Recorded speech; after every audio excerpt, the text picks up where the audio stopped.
Welcome to my YouTube channel. ఈ వీడియోలో వచ్చేసి మనము ఇప్పుడే బ్రేకింగ్ న్యూస్ అండి. ఎన్నికల ప్రచారంలో పాల్గొంటున్న ఉద్యోగులు కోడ్ ఉన్నప్పటికీ కూడా ఎన్నికల ప్రచారంలో పాల్గొంటున్న ఉద్యోగులు అండి. సో ఆ వివరాలు ఏంటో ఈ వీడియోలో తెలుసుకుందాం. వీడియో అయితే ఎక్కడికైనా స్కిప్ చేయకుండా ఎండ్ వరకు చూడడం ద్వారా ఇన్ఫర్మేషన్ పూర్తిగా అర్థమవుతుంది. అలా వీడియో నచ్చినైతే ఒక లైక్ చేయండి. ఇంకా వివరాలకైతే వెళ్ళిపోదాం.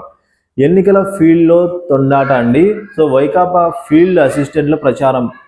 జగన్కు ఓటేయకపోతే ఉపాధి పనులు ఉండవని కూలీలకు బెదిరింపులు. ఈ విధంగా అయితే జరుగుతూ ఉన్నాయి. సో వైఎస్ కడప జిల్లా కమలాపురంలో అయితే చోటు చేస్తుంది. వైకాపా అభ్యర్థి రవీంద్రనాథ్ రెడ్డి కుమార్తె రమ్యతారెడ్డితో ఫీల్డ్ అసిస్టెంట్ శివారెడ్డి 3 రోజుల కిందట పెళ్లిమర్రి మండలం తుమ్మూరు పెళ్లిమర్రి మండలంలో పంచాయతీలో ప్రచారం అయితే చేశారండి. సో ఈ విధంగా అయితే మరి ఇంకొక చోట చిత్తూరు జిల్లాలో కూడా సేమ్ ఇలాగే జరిగిందండి. ప్రచారాలకైతే ఉద్యోగులు తిరుగుతూ ఉన్నారు. ఎన్నికల సమయంలో నిఘా ఉందన్న బెదురు కూడా లేదండి. సో నియామాలకి అమల్లో వచ్చిన భయం లేదు. సో ఉపాధి పథక క్షేత్రం స్థాయిలో అయితే సహాయకులు బరిలోకి దిగి వైకాపాకు అనుకూలంగా ప్రచారం అయితే చేస్తూ ఉన్నారండి. సో ఈ విధంగా అయితే జరుగుతుంది రాష్ట్రంలో.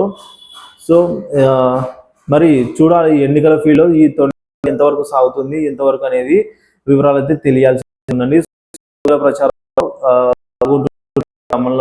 కూడా ఉద్యోగులు అక్కడక్కడ పాల్గొంటున్నారని అయితే మన దృష్టికి అయితే రావడం జరిగింది. సో వివరాలు అయితే ఇలా ఉన్నాయి.